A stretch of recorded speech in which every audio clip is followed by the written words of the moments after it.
परम पूज्य गुरुदेव एवं परम वंदनीय माता जी के सूक्ष्म संरक्षण में उपस्थित यहाँ सभी स्वजनों का हार्दिक अभिनंदन करता हूँ। आभार, स्वागत। सभी से आग्रह है कि कमर सीधी करके बैठें और गायत्री मंत्र एक साथ सस्वर उच्चरित करें। गुरुदेव का उगते हुए सूर्य का ध्यान करते हुए। ओम भूर्भुवः स्वः तत्सवितुर्वरेण्यं भर्गो देवस्य धीमहि धियो यो नः प्रचोदयात्। ओम। जैसा कि अरविंद भाई साहब ने अभी बताया, आज का हमारा विषय है मनुष्य मानव व्यक्तित्व के 5 आयाम। हम इसका आज जो एजेंडा है उसके बारे में थोड़ी सी बात करते हैं। तो सबसे पहले हम चर्चा करेंगे व्यक्तित्व क्या है, उसको कैसे हम परिभाषित कर रहे हैं और कैसा हम उसके बारे में जानते हैं। व्यक्तित्व के सिद्धांत वेस्टर्न थ्योरीज और ईस्टर्न थ्योरीज, दो अलग अलग, पाश्चात्य और पूर्व में दो अलग अलग थ्योरीज हमारे पास हैं। परंतु आज हम पाश्चात्य थ्योरीज के बारे में बिल्कुल चर्चा नहीं करेंगे। पूर्व की थ्योरीज में एक थ्योरी है, एक सिद्धांत है, त्रिगुण थ्योरी ऑफ पर्सनैलिटी, जिसे हम व्यक्तित्व का त्रिगुण सिद्धांत के नाम से जानते हैं, जिसका जिक्र योगेश्वर कृष्ण ने गीता में भी किया है, जहां उन्होंने अर्जुन को स्वभाव के बारे में बताते हुए बताया है कि मनुष्य का स्वभाव 3 गुणों में विभक्त रहता है, सत, रज और तम। तो मनुष्य को अपने गुणों को समझकर और अपने स्वभाव को पहचानना चाहिए और कोशिश करनी चाहिए कि वो सत्व की तरफ बढ़े। उसके बाद दूसरा सिद्धांत जो हमारे एंशिएंट इंडियन लिटरेचर में पाया जाता है वह है पंचकोश थ्योरी ऑफ पर्सनैलिटी, व्यक्तित्व का पंचकोश सिद्धांत। इस सिद्धांत को यह सिद्धांत जो है वेदांत के अनुसार तैत्तिरीय उपनिषद में इसका वर्णन मिलता है, जिसमें यह बताया गया है कि मनुष्य की जो आत्मा है वो 5 शीट्स या 5 कोश में रहती है। पंचकोश दर्शन से हमको यह समझने में बहुत मदद मिलती है कि सबसे जो महत्वपूर्ण प्रश्न है, मैं कौन हूं। इस ज्ञान के साथ हम अपने अस्तित्व की स्थूल परतों को पार करने की प्रयास करते हैं और अपने व्यक्तित्व के सूक्ष्म पहलुओं में ट्यूनिंग करके उनको महीन उसमें जाकर ट्यूनिंग करके अपने व्यवहार को परिष्कृत कर सकते हैं और अंततः हम आनंद की स्थिति को या सेल्फ रियलाइजेशन को प्राप्त कर सकते हैं। तो यहाँ पर जो हम पर्सनैलिटी को डिफाइन कैसे किया जाता है, जो हमने पर्सनैलिटी को भावनाओं, विचारों, सामाजिक समायोजन और व्यवहार के पैटर्न को हम पर्सनैलिटी कहते हैं, या किसी व्यक्ति के व्यक्तित्व उसको हम परिभाषित करते हैं। आत्मधारणाओं, मूल्यों और दृष्टिकोण को दृढ़ता से प्रभावित करता है किसी व्यक्ति का व्यक्तित्व, उसे भी हम पर्सनैलिटी के अंदर शामिल करते हैं। एक और परिभाषा है, व्यक्तित्व व्यक्ति की शारीरिक, भावनात्मक, बौद्धिक, सामाजिक, मनोवैज्ञानिक और आध्यात्मिक विशेषताओं का एकीकृत संगठन है। यानी हम क्या कह रहे हैं कि मनुष्य जो है वो सबसे छोटी इकाई है। Human being is the smallest organisation, और वह संगठन जो है शारीरिक, भावनात्मक, बौद्धिक, सामाजिक, मनोवैज्ञानिक और आध्यात्मिक विशेषताओं का एक एकीकृत संगठन है। तो इस से हम क्या समझते हैं, जैसा कि स्वामी विवेकानंद ने भी अपने कई वक्तव्य में बताया है कि पर्सनैलिटी, किसी व्यक्ति की जो पर्सनैलिटी है वो एक बॉडी माइंड कॉम्प्लेक्स है जिसमें एनर्जी फ्लो करती है। It is a body mind complex where energy flows. So ये एक मन, शरीर और आत्मा का एक संगठित रूप है। किसी व्यक्ति की बैलेंस्ड पर्सनैलिटी, संतुलित व्यक्तित्व जो है वो परिभाषित होता है, परिलक्षित होता है जब वह शरीर से योग्य हो, फिजिकली फिट हो, मानसिक रूप से मजबूत, मेंटली स्ट्रांग और आध्यात्मिक रूप से उन्नत हो। ये बैलेंस्ड पर्सनैलिटी जब हम परिलक्षित होती है तो कैसे उसके चिंतन, चरित्र और व्यवहार से किसी व्यक्ति की बैलेंस्ड पर्सनैलिटी का हम अवलोकन कर सकते हैं।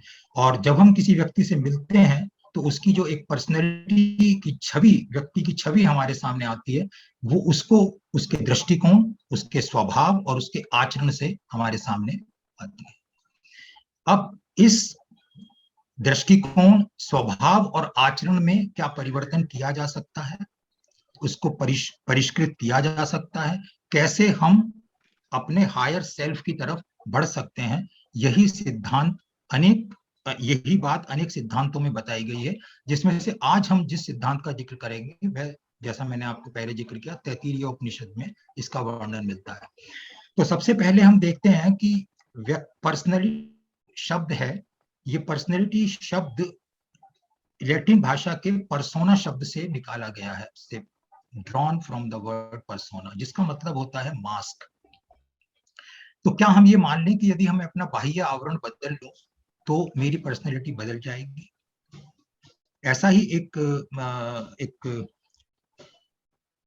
मुझे याद आता है कि जब स्वामी विवेकानंद धर्म सम्मेलन में शिकागो गए हुए थे तो वो एक रॉब पहन के रहा करते थे, रॉब में ही उन्होंने अपना भाषण दिया था।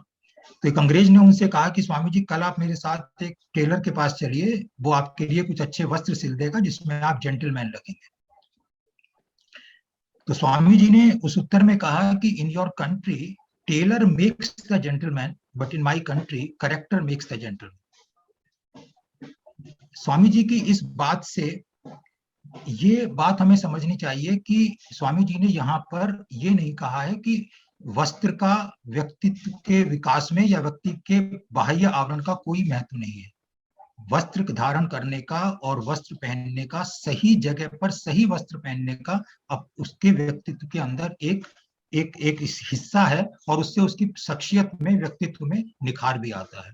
बिल्कुल सीधी सी बात है कि साहब आप जो है 3 पीस सूट पहनकर सो नहीं सकते, आप नाइट सूट पहन के किसी पार्टी में नहीं जा सकते। तो हर ओकेजन के लिए, हर जगह के लिए अलग तरीके का आपको वस्त्र पहनना है। जैसे हम अपने यज्ञों में जाते हैं तो धोती कुर्ता पहनते हैं, तो वहां के लिए वो ड्रेस उपयुक्त है, इसलिए उसको पहना जाता है। तो इसलिए जो बाहर से हम जो बाह्य आवरण है उसकी इतनी ही भूमिका है, क्योंकि अगर हम उसके ऊपर ज्यादा इम्फेसिस करेंगे तो हम उसके लिए कुछ और भी दूसरे तरह की चीजें सामने आने लगती हैं। तो मैं यहाँ पर देखता हूं कि पर्सनैलिटी शब्द से एक वर्ड निकलता है पर्सन, पर्सनल। पर्सनल यानी आपकी जो शख्सियत है, आपका जो व्यक्तित्व है, वो आपका बहुत ही पर्सनल व्यक्तित्व है, वो आपका पर्सनल है। और कितना पर्सनल है कि वो इनडिविजिबल है, अविभाज्य है। और इसीलिए आप एक व्यक्ति हैं, एक मानव है, पर्सन है, एक इंडिविजुअल है। क्योंकि इंडिविजिबल है इसलिए आप इंडिविजुअल हैं। तो इसलिए आप कभी ये कोशिश ना करें कि आप कुछ और बन जाएंगे। जैसे कई बार कुछ युवाओं के दिमाग में बात आती है, किसी फिल्म हस्ती की छवि में अपने आप को देखने की बात समझ में आती है। तो आप हैं और आप बहुत सुंदर हैं, आपको ईश्वर ने बहुत अच्छा बनाया है। तो you are a unique and incomparable. आप किसी से आपकी तुलना नहीं की जा सकती है। यदि आप अपने आप को किसी और से कंपेयर करते हैं तो वास्तव में आप अपनी इंसल्ट करते हैं। और आप अपने जीवन में बहुत सारी अच्छी चीजों को, आप जीवन में सफल हो सकते हैं, यू कैन विन, अगर आप अपनी 2 चीजों को छोड़ दें, अपनी तुलना किसी दूसरे से करना और दूसरों से अपेक्षाएं करना। तो ये 2 चीजें अगर हम छोड़ दें तो हमारा व्यक्तित्व निखर जाता है।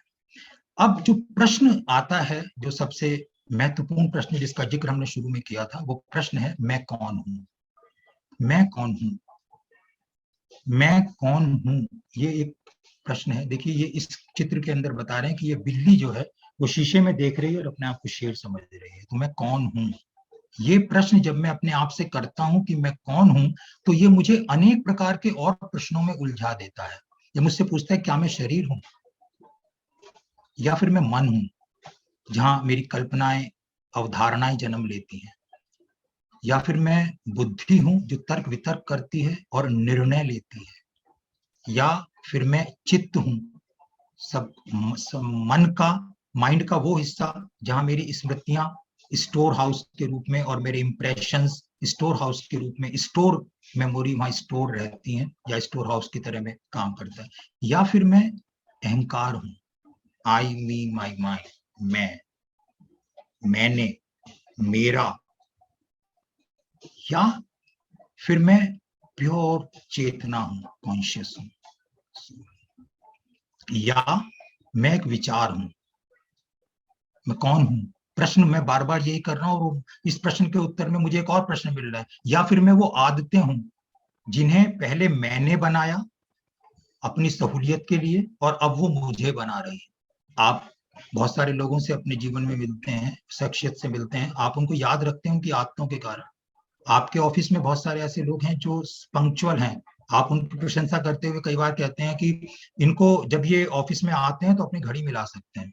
वहीं दूसरी ओर आपके ऑफिस में कुछ ऐसे भी लोग हैं, या आपके जानकार में ऐसे भी लोग हैं जिनका नाम आपने लेट लतीफ रखा हो, तो वो अपनी आदत के अनुसार जाने जाते हैं।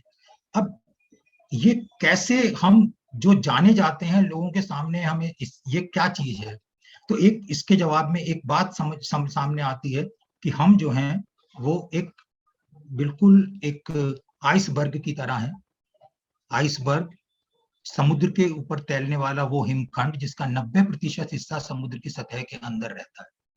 तो मैं, ये देखिए, ये पहली पिक्चर जो है इसमें ये दिखाया है कि वर्ड व्यू जो मैं देखता हूँ, कैसे देखता हूँ वर्ड को, अपने बिलीफ, अपनी वैल्यूज के अनुसार मैं वर्ड को देखता हूँ। और ये जो 10% हिस्सा ऊपर तैरता हुआ दिखाई देता है, ये मेरा बिहेवियर है जिसे सारी दुनिया मुझसे देखती है और मुझे जानती है। क्या मैं इसमें परिवर्तन कर सकता हूँ?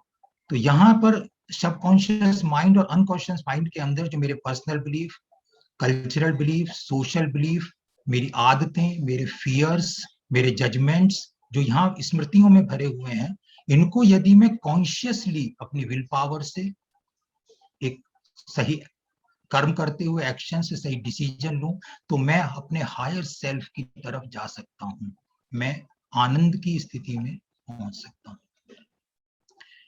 तो इसको लेकर तैत्तिरीय उपनिषद में जो वर्णन आता है, जो चर्चा आती है, उसमें जो बात आती है उसमें यह आता है कि भृगु अपने पिता वरुण के पास जाते हैं, और भृगु जो है वो आत्म तत्व के जिज्ञासु हैं, और अपने पिता वरुण से प्रश्न करते हैं कि पिताजी, मुझे उस तत्व के बारे में बताइए जिससे सब भूत उत्पन्न हुए हैं, जिसमें उत्पन्न होकर जीवित रहते हैं और अंत में जिसमें लीन हो जाते हैं।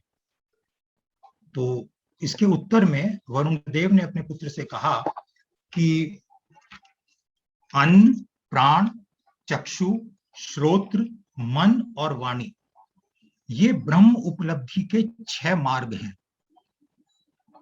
और तुम्हें क्या करना है? उन्हें आदेश दिया, वरुण ने अपने पुत्र को आदेश दिया कि तुम ब्रह्म को जानने की इच्छा अपने तप से करो, तप से ब्रह्म को जानो। ऐसा कहकर वरुण ने अपने पुत्र भृगु को भेज दिया। भृगु जो है वो जंगल में गए और उन्होंने जाके वहां तपस्या करी, और तपस्या करने के बाद में वो वापस लौट के अपने पिता के पास आए। उन्होंने कहा कि पिताजी, मुझे इसका उत्तर मिल गया है, वह अन्न है जिससे मनुष्य उत्पन्न होता है, उसमें जीवित रहता है, और मरने के बाद वह अन्न में ही मिल जाता है। पिता बहुत खुश हुए वरुण बहुत खुश हुए उनकी इस खोज से। उन्होंने उनको शाबाशी दी, और भृगु इसी बात से इसमें रहने लगे, अपने इस विचार के साथ में रहने लगे। कुछ दिन बाद उनको कुछ डेविएशन नजर आया कि अकेला अन्न नहीं है, कुछ और भी है, कुछ और भी है। तो फिर वो अपने पिता के पास गए, और पिता ने उनसे फिर वही कहा, तप से ब्रह्म को जानो। तो फिर वो तप करने चले गए, और इस बार जब वो तप करके लौटे तो उन्होंने कहा कि पिताजी, ये प्राण है जिसमें मनुष्य उत्पन्न होता है, जीवित रहता है, और अंत में उसी में विलीन हो जाता है। फिर वही क्रम हुआ। पिताजी खुश हुए, उन्होंने शाबाशी दी, उनकी रिसर्च पे उनको जो है पीठ थपथपाई। लेकिन फिर भृगु जो है उसमें जब रहने लगे तो उन्हें फिर कुछ डेविएशन नजर आया, और उन्होंने कहा भाई कुछ और चीज है। तो उन्होंने कहा मन, क्योंकि मन की गति बड़ी विचित्र है। मन से कुछ भी पैदा किया जा सकता है। जो आपकी इच्छा शक्ति जो है वो बहुत विचित्र है। तो उन्होंने फिर उसमें तपस्या करी और फिर जाना कि ये मन है। फिर दोबारा से चौथी बार वो जब गए तो उन्होंने कहा कि ये विज्ञान है, विवेक है, बुद्धि है। तो इस तरह से जब वो 4 बार हो गया तो पिताजी बहुत खुश थे उनसे और वो सब बातें बता रहे थे। तब उन्होंने कहा कि फिर उन्होंने कहा तब से ब्रह्म को जानो। और जब वो वहां गए तो उसके बाद वो लौट के नहीं आए। तो वरुण को चिंता हुई, अपने पुत्र, मेरा पुत्र कहाँ रह गया। तो फिर वो वापस वहां जाते हैं जंगल में और देखते हैं कि अब भृगु जो है वो जो पहले जो 4 उन्होंने खोज करी थी, अन्न, प्राण, मन और विज्ञान, उसको जो है अब वो उससे लीन होकर वो एकदम बिल्कुल आनंद की स्थिति में, स्टेट ऑफ ब्लिस में वो रह रहे हैं। तो उन्होंने फिर उनसे जब इसके बारे में और बातचीत करी तो उन्होंने बताया कि 5 जो है कोश हैं जिसके अंदर हम रहते हैं। अब वास्तव में ये कल्पना है कि आत्मा पंचकोश, पंचकोश जो है वो आत्मा के आवरण है। मैं भी अपने इस प्रेजेंटेशन में आपको कुछ ऐसा ही दिखाने की कोशिश कर रहा हूं, परंतु वास्तविकता क्या है? वास्तविकता ये है कि आत्मा इतनी इतनी इतनी बड़ी है, इतनी इतनी महान है, इतनी विस्तृत है। उसका स्वरूप, उसका आकार, उसकी योजनाएं इतना इतना इतना विशाल है कि वो किसी चीज में किसी बंध के नहीं रह सकती। तो मैं जिस कोश की कल्पना कर रहा हूं उस कोश के अंदर वो आत्मा रह नहीं सकती, परंतु उसको समझने के लिए मैं एक ऐसी कल्पना करता हूं कि वो एक सर्कुलर कोश है जिसके अंदर की वो आत्मा रहती है। ये क्या है? ये जो नीचे का जो हिस्सा है, जो मुझे दिखाई नहीं दे रहा है, जो 90% हिस्सा जो मेरे इस का पार्ट है, इसके बारे में जब मैं सोचता हूँ, जब जिक्र आता है तो वेदांत में मुझे पता चलता है कि श्रीमद् भगवत गीता में योगेश्वर कृष्ण ने अर्जुन के बहुत से प्रश्नों का उत्तर देते देते 13वें अध्याय में 6ठे श्लोक में उनको बताया है कि क्षेत्र और क्षेत्रज्ञ, अर्जुन से कहा है कि तुम अपने आप को पहचानो, अपने शरीर को जानो, फील्ड और फील्ड एक्सपर्ट कौन है, इसके बारे में उन्होंने जिक्र किया है। तो केशव कहते हैं कि महाभूतान्य अहंकारो बुद्धिर अव्यक्तमेव च इंद्रियाणि दशैकम च पंच च इंद्रिय गोचरः। अर्थात 5 तत्व, 5 भूत, पृथ्वी, जल, अग्नि, वायु, अंतरिक्ष, आकाश, और 11 इंद्रियां। 11 इंद्रियां कौन सी? 5 ज्ञान इंद्रियां, कान, आंख, जीभ, त्वचा, नाक, 5 कर्मेंद्रियां और 1 मन। तो 11 और 5 16, और 5 इंद्रियों की वस्तुएं। कौन कौन सी वस्तुएं? हम कान से सुनते हैं तो ध्वनि, गंध, नाक से गंध, त्वचा स्पर्श, आंख से दृश्य, और टेस्ट, जीवा से टेस्ट। तो ये, उसके बाद में 22वीं वस्तु क्या है? अहंकार, 23वीं बुद्धि, और 24वां तत्व केशव बताते हैं अव्यक्त द्रव्य। अव्यक्त यानी जो अभी तक मैनिफेस्ट नहीं हुआ, जो अभी मेरे जहन में है। अव्यक्त, विष्णु जी का एक नाम अव्यक्त भी है। तो अव्यक्त अवस्था में यानी कि अनमैनिफेस्टेड रूप में भी विष्णु मौजूद है। तो इस तरीके से ये 24 तत्वों से मिलकर आपका शरीर बना, फील्ड है। और आत्मा, 25वीं आत्मा, वो कौन है? Field expert. तो अर्जुन से कहा है कि अर्जुन आप फील्ड,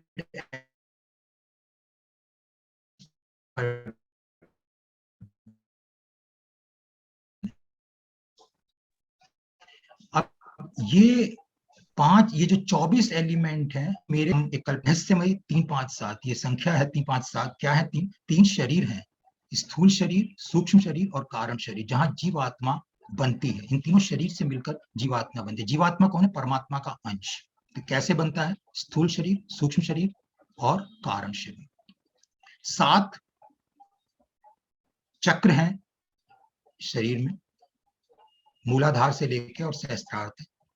ये चक्र क्या है? ये एनर्जी सेंटर्स है। यहाँ पर हमारी ऊर्जा संग्रहित रहती है। इन चक्रों के अंदर जो पूरी जो ऊर्जा जिससे हम कार्य करते रहते हैं दिन भर, अलग अलग केंद्र चक्रों में, अलग अलग ऊर्जा केंद्रों के अंदर ये ऊर्जा विद्यमान रहती है। और ये ऊर्जा का जो आगम निगम, यानी कि उसका जो आना जाना है, उसका जो फ्लो है, वो इन पंच कोशों के द्वारा होता है। तो ये चक्र और कोश का जो संबंध है वो स्टॉक और फ्लो की तरह का कंसेप्ट है। जैसे विज्ञान के अंदर ऊर्जा जो इलेक्ट्रिसिटी है वो ट्रांसफार्मर में संग्रहित रहती है और इलेक्ट्रिसिटी के तारों में बहती हुई, फ्लो में बहती हुई मेरे घर का बल्ब जला देती है।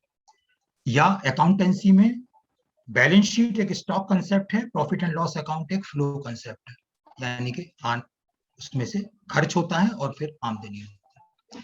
तो इसी तरीके से ये चक्र और कोश का स्टॉक एंड फ्लो कंसेप्ट है। तो इसको हम थोड़ा सा समझते हैं। ये जीवात्मा है। ये जीवात्मा 3 शरीरों में रहती, 3 शरीर हैं इसके, स्थूल, सूक्ष्म और कारण, और ये 5 कोशों में रहती है। पहला कोश है अन्नमय कोश।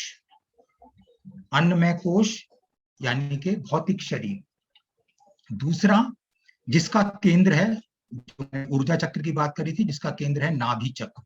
नाभि चक्र क्या है? 10 पीटल का एक कमल, जिसको हमने कल्पना करते हैं कमल के रूप में, या उसकी 10 नर्व्स हैं जो अनेक हमारे शरीर के अंदर फैली हुई हैं। तो नाभि में इसका केंद्र है। दूसरा, इसका संबंध स्थूल शरीर से है। दूसरा कोश है प्राणमय कोश। प्राणमय कोश का केंद्र है मूलाधार चक्र। इसका संबंध भी स्थूल शरीर से है। तीसरा कोश है मनोमय कोश, मेंटल सेल्फ, जिसका केंद्र है आज्ञा चक्र। इसका संबंध हमारे सूक्ष्म शरीर से है। चौथा कोश है विज्ञानमय कोश, बौद्धिक शरीर, जिसका केंद्र है हृदय चक्र, अनाहत चक्र, और इसका संबंध कॉजल बॉडी या हमारे कारण शरीर से है। पांचवा कोश है जो सबसे आंतरिक हमारा कोश है, वो है मन, ब्लिसफुल आनंदमय कोश, ब्लिसफुल सेल्फ, जिसका केंद्र सहस्त्रार चक्र है और जिसका संबंध हमारे कारण शरीर से है। अब जो हमने ऊपर जो योगेश्वर कृष्ण ने अर्जुन को जो 24 तत्व बताए थे, वो इस कोशों में किस तरीके से डिस्ट्रीब्यूटेड हैं, इसके बारे में हम देखते हैं। तो फिजिकल बॉडी में हमारे अन्नमय कोश के अंदर एक 5 तत्व, 5 भूत ग्रॉस शीथ में विद्यमान रहते हैं: पृथ्वी, जल, अग्नि, वायु और आकाश। इनसे मिलकर हमारा भौतिक शरीर बना है। प्राणमय कोश 5 वायु और 5 कर्मेंद्रियों का समूह है। 5 वायु कौन सी हैं? प्राण, समान, अपान, उदान और व्यान। इन 5 वायु का कार्य क्या है? उदान वायु जो हमारे थ्रोट से और ऊपर की तरफ प्रवाहित होती है, हेड की तरफ जाती है, ये हमारी एनर्जी को ऊपर ले जाती है। स्पीच, मेमोरी, ये सब हमारे उदान प्राण के कारण बनते हैं। प्राण जो हमारे जो चेस्ट में रहता है, ये हमारे एनर्जी, वाइटलिटी, जीवन आधार है। समान हमारे एब्डोमेन में रहता है, जो हमारे डाइजेस्टिव सिस्टम को कंट्रोल करता है और हमारे पूरी बॉडी के अंदर नरिशमेंट वहां से कौन पहुंचाता है? व्यान। व्यान जो है वो सारी बॉडी के अंदर, जिससे ऑरा बनता है। और अपान वायु जो है वो पेल्विस से नीचे की तरफ मूव करती है, जो हमारे मल, मूत्र और वीर्य को बाहर निकालने का कार्य करती है। तो ये 5 प्राण के 5 कार्य जो हमारे पंच वायु, इसमें जो हमारे प्राणमय कोश में रहते हैं। मनोमय कोश में हमारे जो अंतःकरण चतुष्टय के 4 एलिमेंट, मन, बुद्धि, चित्त, अहंकार, तो उसमें से मन और बुद्धि 5 ज्ञानेंद्रियों के साथ हमारे मेंटल सेल्फ मनोमय कोश में विद्यमान है। अहंकार, चित्त और 5 ज्ञानेंद्रियां बौद्धिक शरीर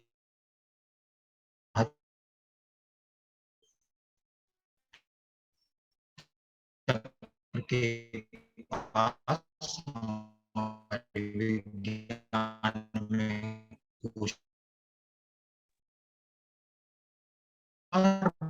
बहुत छोटा है, तो मेरा जो मेरी माइंड, मैंने कहा, मैं कह रहा हूं ना,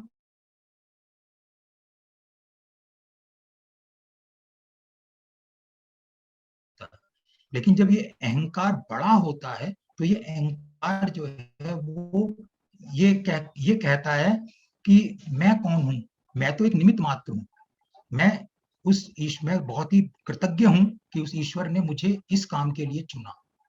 तो वहां पर क्या है, विलय, विसर्जन और समर्पण की भावना। तो मेरे अहम का आकार कौन है, बूंद जब समुद्र में गिर जाती है तो वो समुद्र बन जाती है, वो बूंद नहीं रह जाती। तो ये मेरे अहंकार का, अहम का आकार बनाता है। और अंत में जो ये आता है आनंदमय कोश, यानी आत्मबोध, जहाँ self realisation, state of being मुझे। तो ये जो है वो हमारा ये पूर्ण, ये हमारा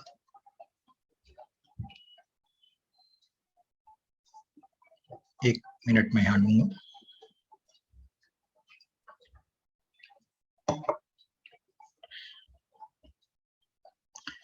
अब ये हमने देख लिया कि ये हमारे किस तरीके से जो हमारे 24 तत्व थे, हमें वो किस तरीके से डिस्ट्रीब्यूटेड है हमारे इस पंचकोश, 7 चक्र, 5 कोश और 3 शरीर में। हमारा जब बच्चा पैदा होता है, जब मानव शरीर जन्म लेता है, तो उसका शरीर बिल्कुल क्लीन स्लेट की तरह से होता है। और जैसे जैसे वो अपने इस वातावरण में, इस परिवार, अपने जिस परिवार में होता है, समाज में आता है, वो जिस जिस घटनाओं से मुखातिब होता जाता है, उसके एक जहन में एक इंप्रेशन बनता चला जाता है, जो चित्त में स्टोर होता है, सबकॉन्शियस माइंड में स्टोर होता जाता है। तो ये इंप्रेशन किस तरीके से क्रिएट होता है, ये देखिए, ये इंप्रेशन ऐसे बनता है। इंप्रेशन बेसिक इंक्लिनेशन जो हमारी इंटेंशंस को जन्म देती हैं, इंटेंशंस हमारे विचारों को जन्म देते हैं, विचार हमें प्रेरित करते हैं कर्म करने के लिए। हर एक प्रत्येक कर्म की, प्रत्येक कार्य की एक प्रतिक्रिया होती है, रिएक्शन होती है। जब हम अपने उस कर्म के फल से मिलते हैं तो हम एक क्रिया देते हैं।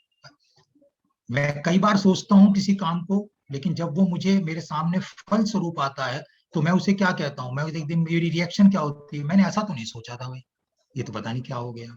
लेकिन वास्तव में वो मेरे विचार और मेरे कर्म का ही परिणाम होता है। और अंत में क्या होता है कि ये जो मेरे इंप्रेशंस हैं, ये मेरी जो रिएक्शंस मैं देता हूँ, जो मैं रेस्पॉन्स देता हूँ, ये मेरी साइक में, ये मेरे सबकॉन्शियस माइंड में, ये मेरे चित्त में घर कर जाते हैं, बैठ जाते हैं इंप्रेशन के रूप में, और वहां से मेरी पर्सनैलिटी का जन्म होता है। तो अब ये जो 5 कोश हैं, जो अलग अलग तरीके से मैंने वहां पर हमने डिफाइन किए हैं और उनकी कल्पना की है, उसके अंदर जो 24 तत्व जिस तरीके से विद्यमान है, क्या हम इनके ऊपर कुछ वर्क कर सकते हैं जिससे कि हमारी पर्सनैलिटी में सुधार हो जाए, परिष्कृत हो जाए, हम अपने हायर सेल्फ से मिल सके? तो इसके लिए हमें क्या करना होगा, इसके लिए हमें कुछ इस तरह का कुछ करना होगा कि हमें अपनी वैल्यू सिस्टम के अंदर स्पिरिचुअलिटी को जन्म देना होगा। स्पिरिचुअल वैल्यूज हमें अपने अंदर, अपने इंप्रेशंस में डालनी होंगी, जो कि हमारे एटीट्यूड को चेंज कर दें। एटीट्यूड को चेंज करने से क्या होगा, हमारे रिएक्शन करने का तरीका बदल जाएगा। गुरुदेव कहते हैं कि मन स्थिति बदले तो परिस्थिति बदले, यानी मेरी रिएक्शन करने की का तरीका बदल जाए तो परिस्थितियां अपने आप मुझे दूसरी दिखाई देने लगेंगी। तो उससे क्या होगा, उससे मेरी जो एक्शंस हैं उनकी क्वालिटी इंप्रूव होगी, मेरे विचारों के जो है वो सेल्फलेसनेस आएगी, और अल्टीमेटली क्या होगा, मेरी प्रायोरिटीज चेंज हो जाएंगी। स्वार्थ से मैं परमार्थ की तरफ जाने लगूंगा, अपने लोअर सेल्फ से हायर सेल्फ की तरफ जाने लगूंगा। तो ये हमें इसमें अपनी स्पिरिचुअलिटी की तरफ, जैसा मैंने उसमें पहले आपने मेरी स्लाइड में देखा होगा कि हम फिजिकली फिट, मेंटली स्ट्रांग और स्पिरिचुअली एलिवेटेड। तो अब व्यक्तित्व सुधार का जो पंचकोश सिद्धांत है वो क्या कहता है, उसमें जो अन्नमय कोश है वो इनर्शिया यानी जड़त्व की ओर इंगित करता है, क्योंकि यहाँ फूड की बात होती है। इसका जो व्यक्ति होता है, जो व्यक्ति अन्नमय कोश में जीवित रहता है, वो हमेशा फिजिकल और मेटेरियलिस्टिक वर्ल्ड के बारे में सोचता है। अनावरण शक्ति को ये प्रदर्शित करता है, अनकॉन्शियसनेस को। और इसका जो क्षेत्र है वो हमारे शरीर के अंदर हार्मोन्स और एंजाइम्स यानी एंडोक्राइन सिस्टम के ऊपर ये विशेष वर्क करता है। जो व्यक्ति प्राणमय कोश में जाता है, हायर सेल्फ को उठ जाता है, जहां पर वो अपनी अन्न से ऊपर उठकर वो अपने श्वास, अपने प्राण, अपनी रक्षा, सुरक्षा की तरफ बात करता है, तो वहां पर वो उसका जो कार्य क्षेत्र है वो क्या है, वो एनर्जेटिक होता है, एक्शन ओरिएंटेड होता है, क्रिया शक्ति यहाँ पर जन्म लेती है। और एंगर, एंजाइटी, रेस्टलेसनेस को ये कंट्रोल करता है। प्राणायाम जो है इसका मेन पॉइंट है, जहां पर कि हम इसको नियंत्रित करते हैं या इससे ये कंट्रोल किया जाता है। बायो इलेक्ट्रिसिटी इसका मेन, ये फ्लो में रहता है, प्राण आता है और हमारे शरीर के अंदर ऊर्जा भरता है, एक्शन ओरिएंटेड होते हैं हम, और ये हम इस तरीके से प्राण कोश हमें व्यक्तित्व के अंदर हमारी सहायता करता है। मनोमय कोश जो हमारे बायोमैग्नेटिज्म यानी कि चुंबकत्व, जो कहते हैं आकर्षण शक्ति, तो यहाँ पर मनुष्य जो है वो इमोशनल और सेंटिमेंटल होता है। इच्छा शक्ति को ये दर्शाता है, विल पावर। तो ये हमारे स्ट्रेस और साइकोलॉजी को कंट्रोल करने में, इमोशंस को समझने और कंट्रोल करने में। लेकिन ये नॉलेज बड़ी पैसिव होती है, पैसिव, क्रियाशील नहीं है। क्रियाशील कब बनती है, जब हम विज्ञान में जाते हैं। विज्ञान में कोश क्या है, न्यूरो हार्मोनल ट्रांसमिशन सीक्रेशन, यानी कि जब हम विज्ञान में कोश में जाते हैं, विज्ञान में कोश के अंदर ज्ञान शक्ति, जो हमें जजमेंट लेने के लिए, निर्णय लेने के लिए हमें डिस्क्रिशनरी पावर हमें मिलती है, तो वहां पर क्या होता है, वहां पर जो है ये हमें जो सीक्रेशंस होते हैं हार्मोन्स के, जिसका कंट्रोल कहां पर होता है, जिसका कंट्रोल रेटिकुलर एक्टिवेटिंग सिस्टम में है। आनंदमय कोश, जहां से हम इंट्यूशंस आते हैं, विजनरी, ब्लिसफुल, क्रिएटिव, दूरदर्शिता, ये सब हमें तब प्राप्त होती है जब हम आनंदमय कोश में होते हैं, शरीर के कारण शरीर में। तो ये व्यक्तित्व सुधार या परिष्कृत करना पंचकोशीय मॉडल के अनुसार, पंचकोशीय सिद्धांत के अनुसार एक यात्रा है, जो आनंद में, अन्नमय कोश से आनंदमय कोश में की तरफ को होती है। यानी कि लोअर सेल्फ से, स्थूल शरीर से कारण शरीर की ओर, लोअर सेल्फ से हायर सेल्फ की ओर, अन्नमय कोश से प्राणमय कोश की ओर।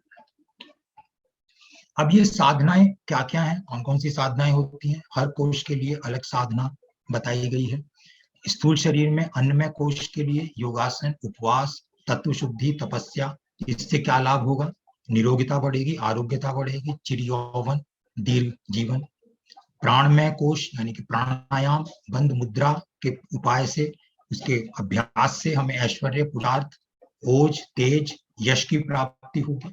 मनोमय कोश में जप, ध्यान, ताटक, तन्मात्रा साधना, इससे क्या होगा, आकर्षक व्यक्तित्व बनेगा। धैर्य, पैशनेट होता है आदमी, पैशन, साथ मानसिक संतुलन, बुद्धिमत्ता और एकाग्रता बढ़ती है। विज्ञान में कोश में सोहम साधना, यानी और हम ऊपर जा रहे हैं, आत्मानुभूति, अतीन्द्रिय क्षमता मिलती है, दिव्य दृष्टि मिलती है, सज्जनता, सहृदयता के गुण मनुष्य में आने लगते हैं।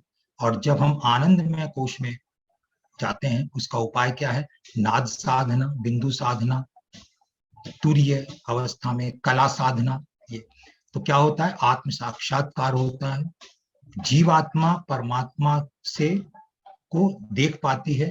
यानी कि योगेश्वर कृष्ण का जो रूप है, जो उन्होंने महाभारत में कृष्ण अर्जुन को दिखाया था, उसके दर्शन होने लगते हैं, अखंड आनंद हमें मिलता है।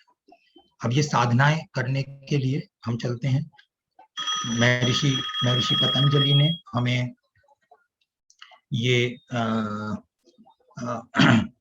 बताया, सूत्र बताए हैं। तो पहले हम देखते हैं कि अन्नमय कोश है, प्राणमय कोश है, मनोमय कोश, विज्ञानमय कोश, और ये आनंदमय कोश। तो ये अन्नमय और प्राणमय कोश जो है ये आउटर वर्ल्ड है, ये जो बाह्य हमारे से बाहर बाहर है। मनोमय कोश हम जहाँ पर अवस्थित हैं, और ये जो हमारा विज्ञान में कोश और आनंद में कोश है, कल्पना कर रहे हैं कि एक आउटर वर्ल्ड है और एक इनर वर्ल्ड है। तो आउटर वर्ल्ड में अन्नमय कोश प्राणमय कोश है, और इनर वर्ल्ड में विज्ञान में कोश और आनंद में कोश है। साधना कैसे होगी? अष्टांग योग के द्वारा। महर्षि पतंजलि कहते हैं कि यम नियम आसन और प्राणायाम से हम अपने अन्नमय कोश और प्राणमय कोश को परिष्कृत कर सकते हैं और हम हायर सेल्फ की तरफ बढ़ सकते हैं। मनोमय कोश की साधना में प्रत्याहार, नॉन पॉजेसिवनेस, किसी भी चीज को अत्यधिक जरूरत से ज्यादा उसको ना रखना। मेरा वार्डरोब मेरे कपड़ों से भरा हुआ है, मेरी अलमारियां मेरे मेरे खाने के सामान से भरी हुई है, मैं कितना मुझे जरूरत नहीं है परंतु भरी हुई है। अब विज्ञान में कोश और आनंद में कोश की साधना के लिए धारणा, ध्यान और समाधि के उपायों से, इस अष्टांग योग से हम हायर सेल्फ में और परिष्कृत व्यक्तित्व की ओर अपनी यात्रा को बढ़ा सकते हैं। तो इसके बारे में मैं एक स्लाइड दिखा रहा हूँ, लेकिन यम क्या है? सोशल कोड्स हैं, इथिकल बिहेवियर है, सोसाइटी में, समाज में कैसे रहना चाहिए। अहिंसा का मतलब नॉन वायलेंस, यानी कि मन से किसी को फिजिकली हिट करना नहीं, लेकिन विचारों से भी किसी को ना मारना अहिंसा कहलाता है। सत्य, सत्य में जीना, सत्य बोलना, सत्य में रहना, नॉन स्टीलिंग, किसी भी वस्तु को जो मेरी नहीं है उसको बिना पूछे न उठाना। ब्रह्मचर्य, ब्रह्मचर्य के बारे में अब आज की समाज में, आज की सभ्यता के अंदर ब्रह्मचर्य के बारे में अगर मैं बात करूं तो अपनी लाइफ स्टाइल को कंट्रोल करना एक बहुत ही जरूरी, बहुत ही महत्वपूर्ण बात है, जो हमें सामाजिक व्यवस्था में इस यम के अंदर जाननी चाहिए और उसका निरंतर अभ्यास करना चाहिए। जिस तरह नियम हैं, जो हमारे पर्सनल कोड हैं, शौच, रोजाना शरीर को साफ रखना, मन को साफ रखना, अपनी वाणी को साफ रखना, संतोष, कंटेंटमेंट, जो है उसमें संतोष करना और उसके प्रति अपना कृतज्ञता व्यक्त करना, तप करना, तप करने का मतलब है अपने सेल्फ डिसिप्लिन में रहना। स्वाध्याय करने का मतलब सेल्फ स्टडी नहीं होता, स्टडी ऑफ सेल्फ होता है। आध्यात्म, स्वाध्याय का मतलब है अध्ययन, अपने स्वयं का, अपने आप का, अपने आप को जानना। और ईश्वर प्राणिधान यानी कंटेम्पलेशन ऑफ ट्रू सेल्फ, अपने आप को समर्पित कर देना। जैसे गुरुदेव ध्यान के उसमें वीडियो में बताते हैं कि ईंधन का आग में विलय, विसर्जन, समर्पण। तो इसको जो है हमें, ये हमारे यम और नियम है जो अष्टांग योग में हमें बताए गए हैं।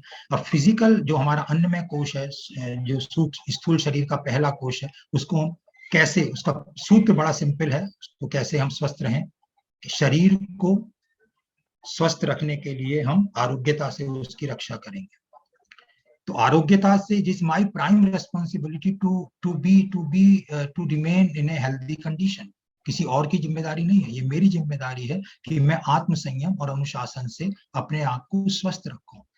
योगेश्वर कृष्ण ने अर्जुन से जब बात की गीता के अंदर, तो उनको बहुत सारी चीजें बताई। उन्होंने कहा कि जो बहुत अधिक खाते हैं, जो बहुत कम खाते हैं, 16वें अध्याय के 6 और 17वें अध्याय के 6 श्लोक में वो कहते हैं, वो सफलता प्राप्त नहीं कर सकते। जो लोग खाने और मनोरंजन में संयमी हैं, काम में संतुलित हैं और नींद में विनियमित हैं, वे योग का अभ्यास करके सभी दुखों को कम कर सकते हैं। तो नियमित आहार, युक्त आहार विहार से, नियमित आहार और अवकाश करने से, आपको अच्छी नींद लेने से आपको एक अच्छा शरीर, संगठित शरीर, फिजिकली फिट आप रह सकते हैं। सात्विक तरीके से बनाए हुए खाद्य पदार्थों को जो लोग पसंद करते हैं, उनका जीवन काल बड़ा होता है। रसदार, रसीले, पौष्टिक, प्राकृतिक रूप से ये भोजन स्वादिष्ट होता है।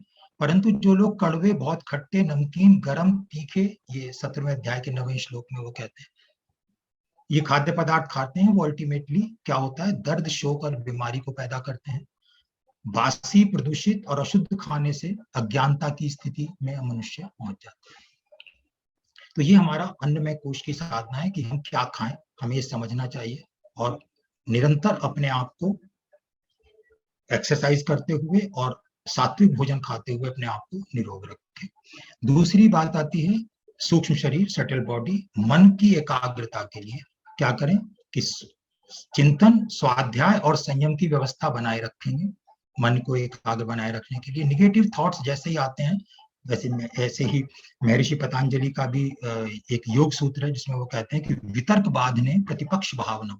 जब भी निगेटिव थॉट्स हमारे अंदर आए तो विचारों की, पॉजिटिव विचारों की एक इतनी बड़ी सेना उनके सामने खड़ी कर दो, उसको इतना बड़ा कर दो कि पॉजिटिव थॉट्स को, कि निगेटिव थॉट्स जो है वहां से दुम दबा के भाग जाए। इसके लिए हमें निरंतर जो है स्वाध्याय करते रहना चाहिए। अच्छी पुस्तकें, गुरुदेव की जो सिद्ध की बात है कि अच्छी पुस्तकें जीवंत देव प्रतिमाएं हैं, उनके अध्ययन से हमें शक्ति मिलती है, मनोबल मिलता है, तो उसको हमें बनाए रखना चाहिए। तो मनोमोह कोश की साधना के लिए हमें अपने मन की शक्ति को अपने ऊपर उठाए रखने के लिए हमें क्या करना चाहिए, क्योंकि मन ही हमारा मित्र है और मन ही हमारा शत्रु है। मन तो इस बात में अर्जुन उनसे कृष्ण से प्रश्न करते हैं कि हे अर्जुन, हे कृष्ण, हे योगे, हे केशव, मन बड़ा बेचैन है, अशांत है, बलवान है, ओजस्वी है। मैं बहती हुई हवा की धारा दिशा को बदल सकता हूँ, बहती हुई नदी की दिशा को बदल सकता हूँ, लेकिन ये मन को कंट्रोल करना मेरे वश में नहीं हो रहा है। तो उसके उत्तर में केशव कहते हैं कि हे कुंती पुत्र, अभ्यासेन तू कौन्तेय वैराग्येण च गृह्यते, अर्थात अभ्यास करने से और वैराग्य से तू अपने मन को संतुलित और अपने मन को वश में कर सकता है। अभ्यास क्या है? वो योग साधनाएं जो मन को रोकती हैं, पॉजिटिवनेस से, जैसे प्रत्याहार की बात महर्षि पतंजलि करते हैं। वैराग्य क्या है? अपने जीवन को संयमशील और व्यवस्थित बनाना। वैराग्य का मतलब ये नहीं कि छोड़ छाड़ के हिमालय या जंगल में चले जाना। वैराग्य का मतलब है कि लिप्त ना होना, राग और द्वेष से दूर हो जाना। जिस चीज की जितनी आवश्यकता है उसको उतना अपने लिए ले लेना, उसको संग्रहित ना करना, संगठन में उसको अपनी वार्डरोब को ना भरते रहना, ये वैराग्य। तो अभ्यासेन तू कौन्तेय वैराग्येन च गृह्यते, अभ्यास और वैराग्य से तू अपने मन को वश में कर सकता है। फिर आगे वो कहते हैं कि श्रद्धावान लभते ज्ञानम तत्पर है संयते इंद्रिय, जो मनुष्य अपने मन और इंद्रियों को नियंत्रित करके अभ्यास करता है वह निश्चित रूप से अपने मन को वश में कर सकता है। विचार जब हमारे मन में उठते हैं तो उनको तीन तरीके से हम डिवाइड करते हैं, एक उनकी क्वांटिटी के ऊपर, एक उनकी क्वालिटी के ऊपर, एक उनकी डायरेक्शन के ऊपर। कहते हैं कि बहुत सारे विचार आते हैं, इस संख्या में थोड़ा सा मतभेद हो सकता है, कोई कहते हैं 72,000 विचार एक दिन के अंदर आते हैं, कुछ ऐसी गणनाएं हैं, लेकिन क्वांटिटी जितनी भी हो हमें उसके ऊपर जो है वो पर सेकंड जो हमारे विचार इरप्ट होते हैं उसके ऊपर हमें कंट्रोल करना आना चाहिए, कंट्रोल करना सीखना है। क्वालिटी यानी कि निगेटिव विचारों को हमें उनकी नेचर को समझना होगा और उनके ऊपर कंट्रोल करना होगा, और वो किस दिशा में जा रहे हैं उसके ऊपर हमें वर्क करना होगा, कार्य करना होगा। तो कैसे होगा? क्वांटिटी अपने आप को डिसिप्लिन, अनुशासन में रखते हुए, अपनी ड्यूटीज को रिलीजियसली करते हुए। यहाँ ड्यूटीज को रिलीजियसली करने का मतलब ये है, डू द राइट थिंग्स। अक्सर हम इस दूसरी अवधारणा में फंस जाते हैं, डूइंग द थिंग्स राइट। तो डूइंग द राइट थिंग्स और डूइंग द थिंग्स राइट का जो भेद है वो हमें समझना होगा। हमेशा धर्म के अनुसार कार्य करना, डूइंग द राइट थिंग्स, जो उस समय पर सही लग रहा है वो हमें करना है। क्वालिटी को कैसे करना है? Anger, greed, delusion, jealousy, vanity, इन विचारों को कैसे अपने मन को शांत करना। जितना मन हमारा शांत होता जाएगा उतनी ही हमारे थॉट्स की क्वालिटी बढ़ती चली जाएगी, बनती चली जाएगी। और दिशा के लिए हमें नोबल थॉट्स के बीच में रहना, अच्छे लोगों की संगति में रहना है और अच्छी पुस्तकों का अध्ययन करना है। हमारा मन जो है वो तीन तरीके से उसकी गति बताई गई है। पहली गति क्या है कि हमारा मन जो है वो स्पेस के बीच में मूवमेंट करता है, यानी कि जगहों के बीच में। अभी हम यहाँ बैठे हुए हैं गाजियाबाद में, थोड़ी देर में हम हरिद्वार में पहुंच जाते हैं, इसी बीच में हम बैठे बैठे लंदन चले जाते हैं। बहुत सारे बच्चे मेरे स्टूडेंट जो है वो क्लास में बैठे बैठे जो है वो किसी मॉल में घूमने चले जाते हैं। तो ये स्पेस के बीच में मूवमेंट है माइंड का।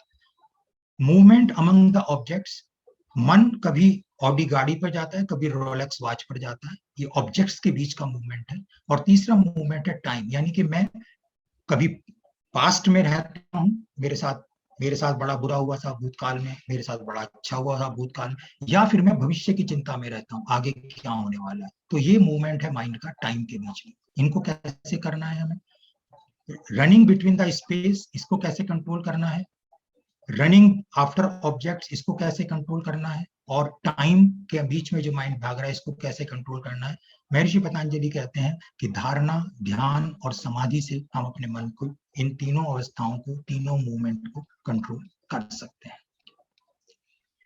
विचार की जो प्रक्रिया है जिससे मेरे व्यक्तित्व का विकास होता है, वो मुझे बताती है कि मेरे अंतःकरण में इमोशंस, संवेदनाएं जन्म लेती हैं जो मेरे विचारों को जन्म देती हैं। विचारों से मेरे शब्द बनते हैं, जो मैं बोलता हूं मैं वही करता हूं, जो मैं करता हूं और बार बार करता हूं वो मेरी आदतों में शामिल हो जाता है, और जब ये आदतें जो है वो मेरे चरित्र का निर्माण करती हैं, जो मेरे व्यवहार में परिलक्षित होता है और मेरा व्यक्तित्व बनता है।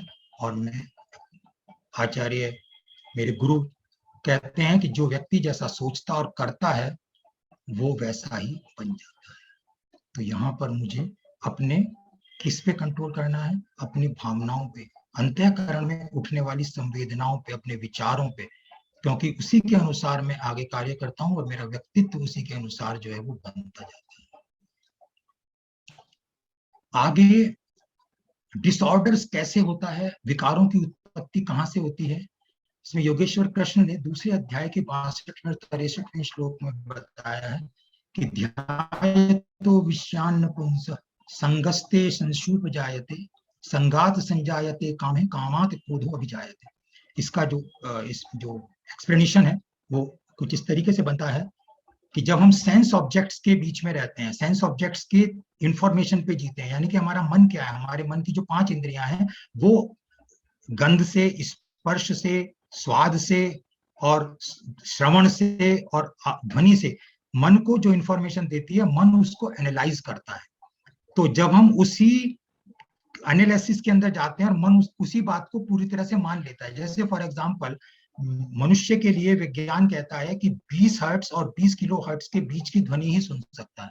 तो क्या इन दोनों के जो आर पार ध्वनि है उसको, वो ध्वनि अस्तित्व में नहीं है, लेकिन मैं ये प्रिज्यूम कर लेता हूं, मैं ये मान लेता हूं कि 20, क्योंकि जो मैं सुन सकता हूं वही सत्य है, जो मैं देख रहा हूं वही सत्य है, लेकिन मेरी दृष्टि तो कुछ दूर तक का ही देखती है, दूरदर्शिता मेरे अंदर कैसे है।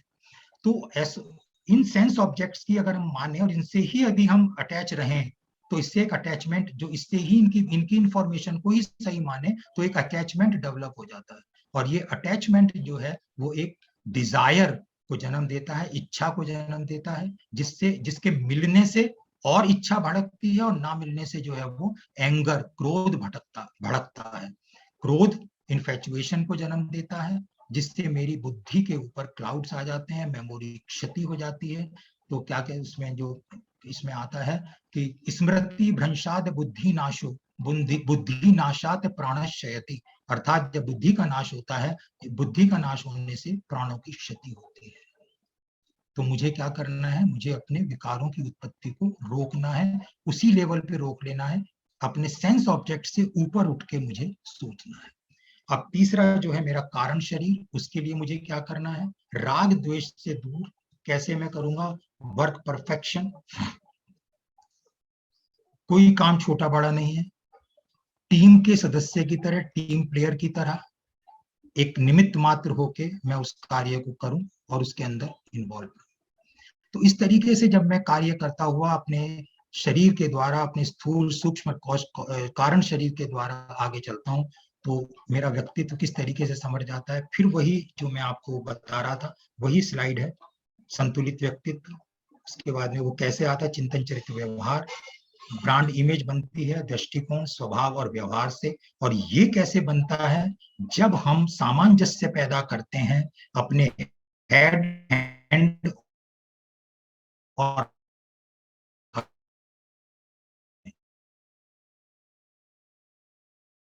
हैंड,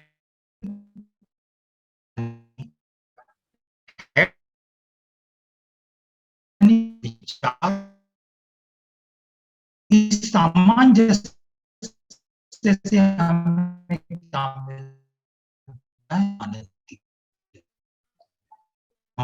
मूवमेंट में, इस जर्नी के अंदर अन्नमय कोश से आनंदमय कोश की ओर बढ़ते हैं। इस तरह से जो व्यक्ति, जो योगी, तो 18वें अध्याय के 42वें श्लोक में ये गुण बताए गए हैं, शमः तपः शौर्यं शांति आर्जवम् एव जय ज्ञानम विज्ञानम आस्तिक्यम कर स्वभावजम। ये केशव ने अर्जुन को, लीडर है या जो एक परिष्कृत व्यक्तित्व है उसके अंदर ये गुण। अब ये कैसे हो सकता है? आगे की साधनाओं के अंदर आत्म सम्मोहन, auto suggestion, pranayama, meditation, study of self, Gayatri mantra की साधना। तो गुरुदेव ने जो इसमें बताया है कि उपासना, साधना, आराधना का जो मॉडल है, उपासना का अर्थ है कि दिव्य ऊर्जा का अवशोषण करना, दिव्य गुणों के बीच में बैठना, दिव्य ऊर्जा को बनाए रखने के लिए आत्मशोधन की साधना करना, अभ्यास करना, और फिर उसको एक इंडिविजुअल सोशल रेस्पॉन्सिबिलिटी समझते हुए समाज को समर्पित कर देना निस्वार्थ सेवा के साथ में। इस दृष्टिकोण को अपनाया जा सकता है। और आत्म विकास के 4 चरण हैं: आत्मनिरीक्षण, आत्मशोधन, आत्मविकास और आत्मबोध। जीवन की पूर्णता के 4 सूत्र हैं: साधना, स्वाध्याय, संयम और सेवा। प्रभावशाली जीवन के 4 स्तंभ हैं: इंद्रिय संयम, विचार संयम, समय संयम और अर्थ संयम। ये एक अपने आप में इतना गहन विषय है कि इसको अभी हम इस संयम के उसमें ही समझ के इसको रख लेते हैं। और उद्देश्यपूर्ण जीवन जीने के लिए समझदारी, ईमानदारी, बहादुरी और जिम्मेदारी। तो हमारा 5 फोल्ड मेथड है साहब: self effort, self control, self reliance, आत्मसमर्पण और आत्मज्ञान। इस प्रस्तुति के लिए जिन ग्रंथों को का सहारा लिया गया है उसमें गुरुदेव द्वारा रचित पंचकोशी गायत्री की पंचकोशी साधना, व्यक्तित्व विकास हेतु उच्च स्तरीय साधनाएं वांग्मय 20, चमत्कारी विशेषताओं से भरा मानवीय मस्तिष्क वांग्मय 18, जीवन साधना आर्ट ऑफ नोबल लिविंग गुरुदेव द्वारा रचित पुस्तक का इंग्लिश रूपांतरण है, और अंतर जगत की यात्रा का ज्ञान विज्ञान भाग 1 और भाग 2 जो डॉक्टर प्रणव पंड्या जी द्वारा एडिटेड है। मैं आप सभी लोगों के प्रति अपना आभार व्यक्त करता हूं, जिन्होंने हमें सिखाया, जिन्होंने सहयोग दिया, जिन्होंने हमें प्रोत्साहित किया।